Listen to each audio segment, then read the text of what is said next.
నమస్కారం వార్తా కిరణం వార్తలకు స్వాగతం. నా పేరు సుమలత. వార్తల్లో ముందుగా హెడ్లైన్స్.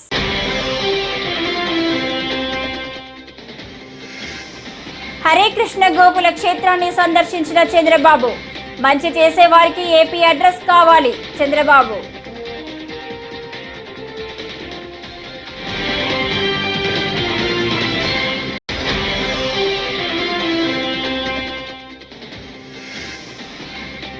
తల్లికి వందనంపై వైసీపీ విమర్శలకు మంత్రి నిమ్మల రామానాయుడు కౌంటర్.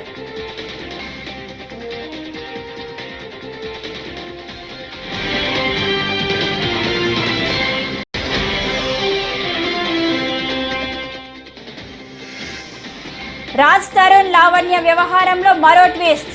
సమాచారం అందుకున్న వెంటనే ఆమె వద్దకు వెళ్లి కౌన్సిలింగ్ ఇచ్చిన పోలీసులు.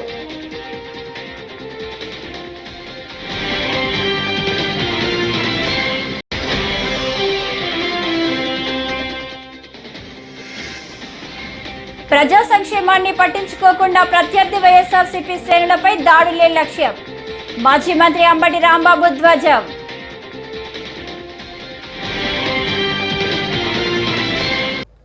ఇక డీటెయిల్స్ చూస్తే, మంచి చేసే వారికి ఆంధ్రప్రదేశ్ చిరునామా కావాలని ముఖ్యమంత్రి నారా చంద్రబాబు నాయుడు ఆకాంక్షించారు. మంచి చేసే వారందరూ ఏపీలో ముందుకు రావాలని కోరారు. అక్షయ పాత్ర స్ఫూర్తితో రాష్ట్రంలో త్వరలోనే అన్న క్యాంటీన్లు ప్రారంభిస్తామని తెలిపారు. గుంటూరు జిల్లా కొలనుకొండలోని హరే కృష్ణ గోకుల క్షేత్రాన్ని చంద్రబాబు ఈ ఉదయం సందర్శించారు. అక్కడ నిర్వహించిన అనంత శేష స్థాపన కార్యక్రమంలో పాల్గొన్నారు. అనంతరం చంద్రబాబు మాట్లాడుతూ, మంచి చేయాలనుకునే వారికి స్పీడ్ బ్రేకర్లు ఉండవని చెప్పారు. వెంకటేశ్వర స్వామి దయతోనే తాను ఆనాడు బాంబు పేలుళ్ల నుంచి బయటపడ్డానని గుర్తు చేసుకున్నారు.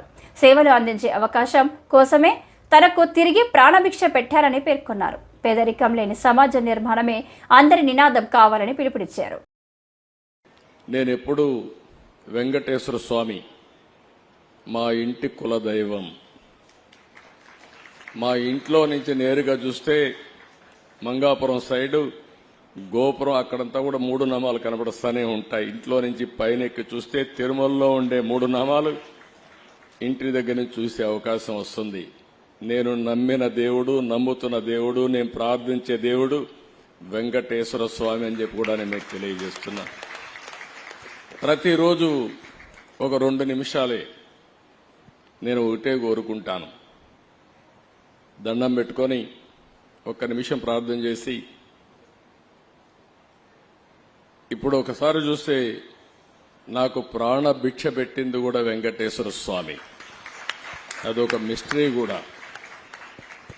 2003లో నా మీద 23 క్లేమోర్ మైన్స్ ని బ్లాస్ట్ చేస్తే సాక్షాత్ వెంకటేశ్వర స్వామి నాకు ప్రాణభిక్ష పెట్టాడు. ఏదో చెయ్యాలని ఆ రోజు నన్ను కాపాడాడు. అలాంటి వెంకటేశ్వర స్వామిని నేను ప్రార్థించేది, నాకు శక్తి, సామర్థ్యాన్ని, తెలివితేటలు ఇవ్వండి. ప్రపంచంలోనే తెలుగు జాతి నెంబర్ 1 జాతిగా ఉండడానికి ఆశీర్వదించండి. ప్రపంచంలోని ఇండియన్స్ అందరూ కూడా గ్లోబల్ సర్వీసెస్ అంటే ప్రపంచంలో ఉండే ప్రజలకు సేవలు అందించే అవకాశాన్ని కల్పించండి. ఈ దేశంలో పేదరికం లేని సమాజం. అందుకే ఇటీవల నేను మాట్లాడుతున్న జీరో పావర్టీ మనందరి బాధ్యత. సమాజం మనకి ఇవన్నీ ఇచ్చింది. ఈరోజు నేను ఒక ముఖ్యమంత్రిగా ఉన్నా, రమణ గారు former chief justice of India అయినా, లేకపోతే వేదిక పైన ఉండే పెద్దలు కొంతమంది మంత్రులైనా, ఇక్కడికి ఉండేవాళ్లు వివిధ రంగాల్లో బ్రహ్మాండంగా రాణిస్తున్నా, ఇది మనకు సమాజమే ఈ అవకాశం ఇచ్చింది. అలాంటి సమాజంలో పేదరికాన్ని, అందుకే నేను ఒక స్లోగన్ తీసుకున్నా, zero poverty nation, zero poverty state, zero poverty village. మనందరి బాధ్యత కావాలి. సంపద కొంతమందికి పరిమితమై పేదవాళ్లు పేదరికంలో మగ్గుతా ఉంటే అది మంచిది కాదు. టీడీపీ కూటమి తీసుకువచ్చిన తల్లికి వందనం పథకంపై వైసీపీ నేతలు తీవ్రస్థాయిలో విమర్శిస్తున్నారు, సంధిస్తుండడం తెలిసిందే. దీనిపై ఏపీ మంత్రి నిమ్మల రామానాయుడు స్పందించారు. కూటమి ప్రభుత్వంపై బ్లూ మీడియా తప్పుడు ప్రచారం చేస్తుందని మండిపడ్డారు. తల్లికి వందనం పథకానికి స్వస్తి పలకమంటూ అవాస్తవాలు వ్రాస్తున్నారని అన్నారు. తాను ఎన్నికల ప్రచారంలో చేసిన వ్యాఖ్యల వీడియోను వైసీపీ నేతలు ప్రెస్ మీట్లో ప్లే చేస్తుండడం పట్ల నిమ్మల కౌంటర్ ఇచ్చారు.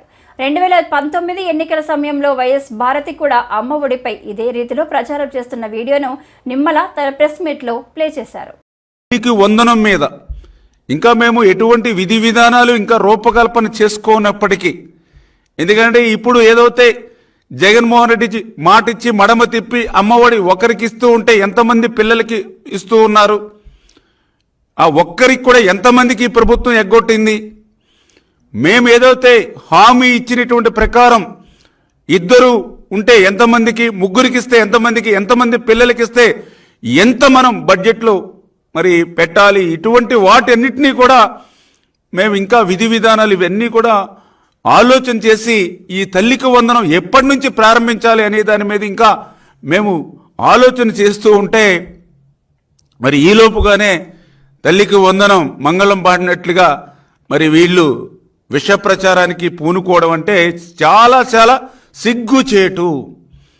ఎందుకు సిగ్గుచేటు అంటున్నానంటే, తల్లికి వందనం గురించి ఈ వైఎస్ఆర్సీపీ నాయకులకు మాట్లాడేటువంటి అర్హత లేదు అని ఎందుకు చెప్తున్నానంటే, ఆ రోజు ఏదైతే అమ్మ ఒడి గురించి ఆ రోజు ఎన్నికలకు ముందు ఇంటింటికి ప్రచారం చేసినప్పుడు ఆ రోజు చాలా క్లియర్గా మీ ఇంట్లో ఎంతమంది పిల్లలుంటే అందరికీ కూడా అమ్మ ఒడి ఇస్తాము, ఇద్దరు పిల్లలుంటే 30,000 రూపాయలు ఇస్తాము.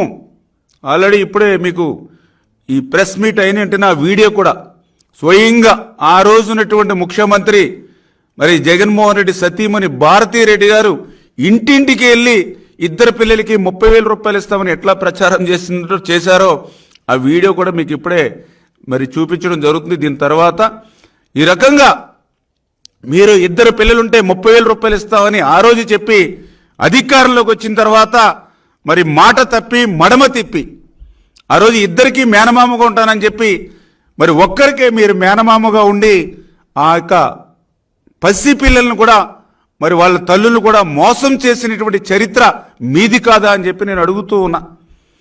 అదేవిధంగా ఆ రోజు మీరు 2019లో మే నెలలో అధికారం చేపట్టిన తర్వాత మీరేదైతే మీ ఎన్నికల హామీ ఏదైతే అమ్మఒడి ఉందో దాన్ని మరి ఒకరికే ఎగ్గొట్టినటువంటి ఇచ్చి మరొకరికి ఎగ్గొట్టినటువంటి ఆ అమ్మఒడి సైతం ఎప్పుడు అమలు చేశారు మీరు? 2020లో. 2019లో అధికారంలోకి వచ్చి ఆ మోసం దగా చేసి ఒక్కరికి ఇస్తానన్న అమ్మఒడి కూడా 2020 వరకు కూడా మీరు ఆ పథకాన్ని అమలు చేయనటువంటి మీరు 30 రోజులు కూడా మేము అధికారం రాకకుండానే మరి మమ్మల్ని ప్రశ్నించేటువంటి అధికారం మీకు ఎక్కడుందని చెప్పి వైసీపీ నాయకుల్ని ప్రశ్నిస్తూ ఉన్నా. ఏదైతే ఆ రోజు అమ్మఒడి. సినీ నటుడు రాజ్ తరుణ్ లావణ్యల వ్యవహారం రోజుకో మలుపు తిరుగుతుంది. అతడు తనను మోసం చేశాడంటూ ఇటీవల లావణ్య పోలీసులకు ఫిర్యాదు చేసిన విషయం తెలిసిందే. తాజాగా ఆమె శుక్రవారం అర్ధరాత్రి తాను ఆత్మహత్య చేసుకుంటున్నానంటూ తన అడ్వకేట్కు మెసేజ్ పంపించింది. తాను వెళ్లిపోతున్నట్టు అందులో పేర్కొంది. వెంటనే స్పందించిన అడ్వకేట్ డయల్ 112 ద్వారా నార్సింగి పోలీసులకు ఫిర్యాదు చేశారు. ఈ నేపథ్యంలో పోలీసులు అర్ధరాత్రి లావణ్య ఇంటికి వెళ్లి ఆమెకు కౌన్సిలింగ్ ఇచ్చారు. రాజ్ అని నేను చూడాలో, లేకపోతే ఇటు సొసైటీ చేసే మాటలకి చూడాలో, థంబ్నెయిల్స్ చూడాలో, కమెంట్స్ చూడాలో, ఇవన్నీ నేను తట్టుకోలేకపోతున్నాను. దీనికి తోడు ఈ లాయర్ నిన్న మాట్లాడిన మాటలకి వాళ్ళ పేరెంట్స్ అప్రోచ్ అయ్యారంట. మరి వాళ్ళ పేరెంట్స్ త్రూ చూస్తున్న లాయర్ మరి నాకు ఎందుకు నిన్న మాట్లాడారు, ఇవాళ పొద్దున సపోర్ట్ ఎందుకు లెటర్ నన్ను సేవ్ చేయాలని మాట్లాడారు, ఇప్పుడు ఇందాక వీడియోలో మరి నన్ను తిడుతూ మాట్లాడుతున్నారు. ఒక హాఫ్ అన్ అవర్లో ఒక మనిషి మైండ్ సెట్ అలా మారుతున్నప్పుడు ఇంత బాధపడుతున్న నేను నా మైండ్ సెట్ ఎందుకు డిప్రెషన్లోకి వెళ్ళనండి? 10 సంవత్సరాల నుంచి ఒక మనిషి పొద్దున లెగిస్తే సాయంత్రం నా లాస్ట్ చూపు అతను అవుతాడు. ఇంట్లో ఎంటీ ఇల్లు అయింది నా హౌస్. ఫస్ట్ కంప్లైంట్లో మీరు రాజ్ తరుణ్ పైన చర్యలు తీసుకోకుండా తను నాతో కలిసి ఉంటే చాలు అని అన్నారు. సెకండ్ కంప్లైంట్లో తను నన్ను ఇల్లీగల్గా ఇట్లా వాడుకుని వదిలేశాడు అంటున్నారు. ఇప్పుడు కూడా మీరు రాజ్ తరుణ్తో కలిసి ఉండాలని అంటున్నారు, మళ్ళీ పోలీస్ కేసులు పెడతా ఉన్నారు. కలిసి ఉండాలని పోలీస్ కేసు పెట్టడం కాదండి. పోలీస్ కేసు ఫస్ట్ నేను మాల్వి మల్హోత్రా అని వాళ్ళ తమ్ముడి పైన పెట్టాను. నన్ను బెదిరించారు. అది కూడా ఇంకా కంప్లైంట్ ఒక్కసారికి రాలేదండి. ఇప్పుడు వాళ్ళు ఉన్న 6 మంత్స్ అంటే నాకు విషయం తెలిసిన 6 నెలల తర్వాత ఇంకా నేను భరించలేక బయటికి రావడం జరిగింది. ఆ స్టేజెస్ ఎలా దాటిందంటే ఇంకా లాస్ట్ మాకు తిండి కావాలని అడిగితే అతనికి ఫోన్ చేస్తే ఆవిడ ఎత్తడం కానీ, మా పరిస్థితి మేము చెప్తే ఆవిడ వెయ్యమని చెప్తే అతను డబ్బులు వేయడం, అది ఇంకా పీక్స్కి వెళ్ళిపోయింది. ఇప్పుడు మీ అందరికీ నేను ఓపెన్గా ఎక్స్ప్లెయిన్ చేయాలంటే రోజుకో విషయం బయటకు వస్తుంది. ఆ బయటకు వచ్చిన విషయం కూడా రోజుకొక ట్విస్ట్ అని మీరు వేస్తుంటారు. ఇది ఒక్క రోజుది కాదండి, సంసారంలో ఇంకా అందరికీ జరిగినట్టే జరుగుతాయి. అండ్ ఆ మనిషి కావాలి అని అడిగాను నేను, అంతే. ఇప్పుడు పలానా రాజ్ తరుణ్ పైన కంప్లైంట్ పెట్టాలనలేదు, మాల్వి మల్హోత్రా పైన వాళ్ళ తమ్ముడి పైన పెట్టాను. వాళ్ళిద్దరితో నీకేం సంబంధం అన్న దగ్గర అఫ్కోర్స్ రాజ్ పేరు చెప్పాలి. అలా అక్కడ రాజ్ తరుణ్ పేరు అనేది వచ్చింది, కానీ రాజ్ తరుణ్ పైన కంప్లైంట్ పెట్టాలని నేను అనుకోలేదు. అది ఫస్ట్ కంప్లైంట్ పెట్టినప్పుడు అది రాసిచ్చాను. ఆ రాసిచ్చిన దాంట్లోని మాల్వి మల్హోత్రా చార్ట్ చూపించి రాసిచ్చాను నేను. అలాగే మొదటిసారి కంప్లైంట్ ఇచ్చినప్పుడు నార్సింగ్ పోలీసులు అన్నారు ఎలాంటి ఆధారాలు సమర్పించలేదు, పూర్తి ఆధారాలతో రమ్మని చెప్పారు. సెకండ్ టైం మీరు వెళ్ళినప్పుడు ఆల్మోస్ట్ 150+ ఫోటోగ్రాఫ్స్, ఎవిడెన్స్ అన్ని కూడా మీరు సబ్మిట్ చేసినట్టుగా తెలుస్తుంది.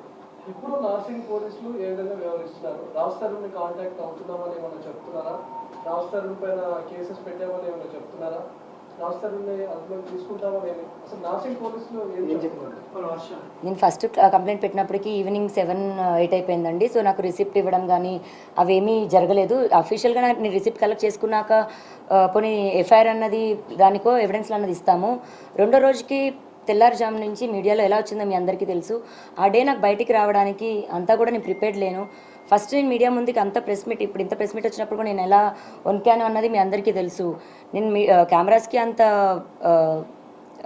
అలవాటు లేదు నాకు. అండ్ ఇప్పుడు ఎవిడెన్స్లు 12 ఏళ్ళ ఎవిడెన్స్లు తీయాలంటే ఒక్క రోజులో నేను రెడీగా ప్రిపేర్డ్గా లేను కదండి. నాకు 1-2 డేస్ టైం పడుతుంది. ఆ 1-2 డేస్ టైం తీసుకొని ఎవిడెన్స్లు ఇచ్చాను. మీరు అడ్వకేట్ రాజేష్తో చాలాసార్లు కాల్ చేశారు, ఆయన ఫోన్ లిఫ్ట్ చేయలేదు. 20 నిమిషాల పాటు సుదీర్ఘంగా కేసు గురించి చర్చించాలని అంటున్నారు. చాలాసార్లు కాల్ చేయడం ఏం జరగలేదండి, ఒక్కటే కాల్ జరిగింది. అండ్ అతను నాకు ఫస్ట్ అప్రోచ్ అయింది తనే అండి. నాకు అప్రోచ్ అయింది కూడా మూవీ అని, మీరు యాక్టింగ్ అంటే ఇంట్రెస్ట్ అని అప్రోచ్ అయ్యారు. లేదండి నాట్ ఇంట్రెస్టెడ్ అని చెప్పాను. తర్వాత నేను అడ్వకేట్ అని చెప్పారు. కంటిన్యూ అవుతుంటే మీరు రాజస్థాన్తో మాట్లాడి మధ్యలో లావణ్య ఒక ఆడియో బయటకు వచ్చింది, దాని మీద మీరు ఏం చెప్తారు? ఎప్పటిది అసలు ఆడియో? ఇప్పుడు మళ్ళీ నా పోరాటం ఒకటవుతుంటే ఈ ఒకదానిపైన ఒకటి లేదండి. అది లాస్ట్ ఇయర్ సెప్టెంబర్ దండి ఆడియో. అది ఆ లాస్ట్ ఇయర్ సెప్టెంబర్ నుంచే నేను మెంటల్గా ఇల్లని ప్రూవ్ చేయాలి అని ట్రై చేస్తున్న టైంలోని 3 రోజులు నాతో అతను చేసిన ఏదైతే బిహేవియర్ ఉందో అప్పుడు నేను ఇంకా తట్టుకోలేక బర్స్ట్ అయ్యి ప్రజా సంక్షేమాన్ని పట్టించుకోకుండా ప్రత్యర్థి వైఎస్ఆర్సీపీ శ్రేణులపై దాడులే లక్ష్యంగా పనిచేస్తున్న ఏపీలోని చంద్రబాబు ప్రభుత్వంపై మాజీ మంత్రి అంబటి రాంబాబు ధ్వజమెత్తారు. ప్రజా సంక్షేమంలో భాగమైన మేనిఫెస్టోలోని అంశాలను వదిలేసిన ముఖ్యమంత్రి చంద్రబాబు, ఆయన తనయుడు మంత్రి నారా లోకేష్లు కేవలం రెడ్ బుక్స్నే దృష్టి పెట్టినట్లు ఉన్నారని అంబటి ఎద్దేవా చేశారు. పోలీస్ యంత్రాంగం సిఆర్పిసిని దాటి ప్రవర్తిస్తుంది. ఇది చాలా ప్రమాదకరమైనటువంటి ధోరణి, ఇది ప్రమాదకరమైనటువంటి సాంప్రదాయం. తప్పులు చేసిన ప్రతి వారిని న్యాయస్థానాలు ప్రశ్నిస్తాయి, గుర్తుపెట్టుకోండి, వదిలేది లేదు. ఎవరు తప్పు చేసినా ఆ న్యాయస్థానాలు వచ్చినప్పుడు అవి ప్రశ్నించేటటువంటి పరిస్థితి ఏర్పడుతుంది. ఒక లా అండ్ ఆర్డర్కి కానీ కేసు రిజిస్ట్రేషన్కి కానీ ఐపీసీ ఉంది. 307 ఐపీసీ అంటే ఏంటి? 307 ఎప్పుడు వేస్తారు? అవతల వాడిని చంపడానికి ప్రయత్నం చేసినప్పుడు వేస్తారు. అటు గిల్లంగానేనో లేకపోతే అంటేనో 307 వేయరు. దానికి వేరే సెక్షన్స్ ఉన్నాయి. 307 వేస్తే బెయిల్ రాదు కాబట్టి అందువల్ల 307 వేయండి, లోపలతో చేయండి. రెడ్ బుక్ లోకేష్ గారు చెప్తాడు, పోలీస్ యంత్రాంగం పనిచేస్తుంది. అలాంటి పోలీసులు మాత్రమే కీలకమైన పదవుల్లో ఉంటారు. పోలీస్ యంత్రాంగంలో ఉన్న అందరినీ అనడం నేను ఒక భాగం కీలకమైన పదవుల్లోకి పోస్ట్ చేయబడిన వారు రెడ్ బుక్లో ఉన్నటువంటి అంశాలను మాత్రమే ఇంప్లిమెంట్ చేసేటటువంటి ఒక విచిత్రమైనటువంటి అరాచకమైనటువంటి పాలనని వాళ్ళ రాష్ట్రంలో కొనసాగించేటటువంటి పరిస్థితి చేస్తున్నారు. ఇది మానవ సమాజానికి మంచిది కాదు, ఈ రాష్ట్ర ప్రజలకు అంతకంటే మంచిది కాదనేటువంటి విషయాన్ని ఈ సందర్భంగా నేను చెప్పదలుచుకున్నా. దాంతోపాటు ఇంకొక విషయాన్ని దృష్టికి తీసుకురావాలి ప్రజలకి. 11వ తారీఖు అంటే నిన్నగాక మొన్న ఒక విచిత్రమైన కేసు క్రైమ్ రిజిస్టర్ చేశారు. దానిలో హైయెస్ట్ సెక్షన్ 307. చాలా చిత్రమైన కేసు. ఈ కేసులో ముద్దాయిలు ఎవరంటే సాక్షాత్తు మాజీ ముఖ్యమంత్రి జగన్మోహన్ రెడ్డి గారు, 2 IPS ఆఫీసర్సు, ప్రభుత్వంలో పనిచేసిన వాళ్ళు. జగన్మోహన్ రెడ్డి గారి ప్రభుత్వంలో కాదు పనిచేసిన వీళ్ళు, చంద్రబాబు నాయుడు గారి ప్రభుత్వంలో కూడా పనిచేశారు, రాజశేఖర రెడ్డి గారి ప్రభుత్వంలో పనిచేశారు, అంతకుముందు ప్రభుత్వంలో కూడా పనిచేశారు. దానిలో సునీల్ కుమార్ గారు మేము రాగానే వచ్చిన అతను కాదు, IPS మేమేలా, Indian police service. Jaganmohan Reddy garu ఇవాళ IPS, అంతకుముందు కూడా పనిచేశాడు చంద్రబాబు నాయుడు గారి ప్రభుత్వంలో కూడా ఆఫీసర్. అలాగే PSR ఆంజనేయులు గారు రాజశేఖర్ గారు టైంలో పనిచేశారు. చంద్రబాబు నాయుడు గారి టైంలో నాకు బాగా గుర్తు, కమిషనర్ ఆఫ్ విజయవాడ. చంద్రబాబు నాయుడు గారి టైంలో గుంటూరు ఎస్పీగా పనిచేశారు.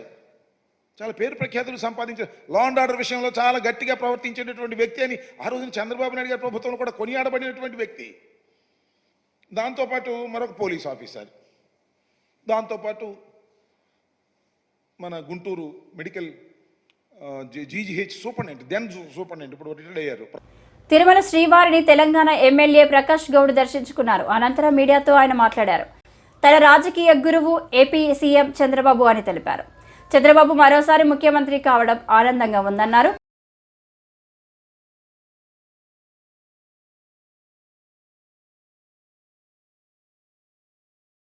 తెలుగు ప్రజలు ఎక్కడున్నా సంతోషంగా ఉండాలని మనం అందరం కూడా కోరుకుంటాం. భారతదేశంలో జనమంతా కూడా సంతోషంగా ఉండాలి, మన రాష్ట్రాలు కూడా బాగుపడాలని కోరుతున్నాం. ఈరోజు చూస్తున్నాం అంతా కూడా ఇక్కడ కూడా మొన్ననే మా నాయకుడు చంద్రబాబు నాయుడు గారు మనకందరూ కలిసి మేము కూడా టీడీపీని పనిచేసిన వాళ్ళం. ఇక్కడ పార్టీకి వెళ్ళడం కూడా చాలా సంతోషం. ఏదైనా గవర్నమెంట్ మారుతుంటాయి అవుతుంటాయి, దాంట్లో ప్రజల తీర్పును స్వాగతించాల్సిన అవసరం మనకు ఉంటుంది. ఏదేమైనా తెలంగాణలో కూడా మీరు చూసినారు, ఈరోజు పార్టీలు అక్కడ కూడా మారినాయి. ఎవరు మారినా ఏం చేసినా ప్రజలకు ఏదైతే మనం న్యాయం చేస్తామో అప్పుడే మనం ప్రజలు నమ్ముతారు. ఏదున్నా ప్రజలు అది సుఖ సంతోషంతో ఉండాలని, ఆ వెంకటేశ్వర దీవనార్తి మనకి ఎల్లకాలం ఉండాలని నేను కూడా చూస్తాను. నెలకు 2 నెలలకు ఒకసారి వస్తుంటాను ఆయన ఆశీర్వాదంతో. ఈరోజు నేను కూడా రాజేంద్ర నగర్ కాన్స్టిట్యూన్సీలో తెలంగాణలో 4 మాటలు గెలవడం జరిగింది. ఒక్క పారు కూడా ఓడిపోకుండా 4 మాటలు ఆయన ఆశీర్వాదంతో గెలవడం జరిగింది. మనం ప్రజలకు ఎప్పుడైతే మంచిగా చేస్తామో ప్రజలు మనం నమ్మి ఓటేస్తారు. మనం అందుకని ప్రజలకు అందరూ కూడా సంతోషంగా ఉంది. నా కాన్స్టిట్యూన్సీ కూడా సంతోషం. 2 రాష్ట్రాలు కూడా తెలుగు ప్రజలందరూ కూడా సంతోషంగా ఉండాలని కోరుతున్నాను. Thank you. నంద్యాల జిల్లా ముచ్చుమరి గ్రామంలో 8 సంవత్సరాల బాలిక వాసంతిని గ్యాంగ్ రేప్ చేసిన దుండగులను కఠినంగా శిక్షించాలని శుక్రవారం నంద్యాల పద్మావతి నగర్ నందు డెమోక్రటిక్ విద్యార్థి యువజన సంఘం రాష్ట్ర అధ్యక్షుడు షేక్ రియాజ్ ఆధ్వర్యంలో విద్యార్థినులతో కొవ్వొత్తుల ర్యాలీ నిర్వహించారు. బాలిక మృతదేహాన్ని త్వరితగతిన గుర్తించి బాధిత కుటుంబానికి మృతదేహాన్ని అప్పగించాలన్నారు. విద్యార్థులు తదితరులు పాల్గొన్నారు. గత 5 రోజుల కిందట నంద్యాల జిల్లాలో ముచ్చుమర్రి గ్రామంలో ఏదైతే 8 సంవత్సరాలు కలిగినటువంటి వాసంతి అనే అమ్మాయిని మైనర్ బాలులు అక్కడ ఉన్నటువంటి అదే పాఠశాలలో చదివేటువంటి బాలులు పార్కుకు పోయినటువంటి నేపథ్యంలో ఆ రోజు ఆడుకున్నటువంటి వాసంతిని అన్యాయంగా అక్రమంగా ఏదైతే పాశవిక దృష్టితో ఆ అమ్మాయిని దుండగులు రేప్ చేసి చంపేయడం జరిగింది. ఈ 5 రోజులు గడుస్తున్నా కూడా రాష్ట్ర ప్రభుత్వం కూడా ఏమాత్రం స్పందించకపోవడం చాలా దారుణమైన విషయం. ముఖ్యంగా ఏదైతే హోంశాఖ మంత్రి అనిత గారు గారిని ఈరోజు ఆ యొక్క ప్రాంతానికి వెళ్ళి మీరెందుకు పరామర్శించడం లేదని అడుగుతా ఉన్నాను. ఏదైతే బాధిత కుటుంబాలు ఎంతో ఆవేదనతో అయ్యా మా బిడ్డ చనిపోయింది 5 రోజులు గడుస్తున్నా కూడా కనీసం ఆఖరి చూపులకు కానీ మా యొక్క బిడ్డ కనీసం కళచారి చూసుకోనికైనా మా యొక్క బిడ్డ శవాలన్న ఇన్నాళ్ళు వెతికనే ఏదని చెప్పి పోలీసులను అధికారులను కాళ్ళ వేళ పదుకుంటున్నా కూడా ఈరోజు ఇంతవరకు అధికారులు కానీ ఎవరు కానీ ఆ యొక్క బాలిక మృతదేహాన్ని కనుగొనకపోవడం చాలా బాధాకరమైన విషయం. వెంటనే హోంశాఖ మంత్రి అయినటువంటి అనిత గారు బాధిత కుటుంబాలను కలిసి పరామర్శించి ఏదైతే అమ్మాయి మృతదేహాన్ని అదేవిధంగా ఆ యొక్క అబ్బాయిలకు కఠినమైన శిక్షలు విధించాలని ఈ కేసును ఫాస్ట్ ట్రాక్ కోర్టుకు బదిలీ చేయాలని చెప్పి అదేవిధంగా ఏదైతే రాష్ట్ర వ్యాప్తంగా విద్యాశాఖలు కానీ ఇంటర్మీడియట్లో కానీ ఇటువంటి సంఘటనలు జరగకుండా ఏదైతే ఆ యొక్క చట్టాలను కూడా పాఠ్య పుస్తకాలలో పొందుపరిచే విధంగా చేయాలని చెప్పి మేము డెమోక్రటిక్ విద్యార్థి ఈ వార్తలు ఇంతటితో సమాప్తం. నమస్కారం.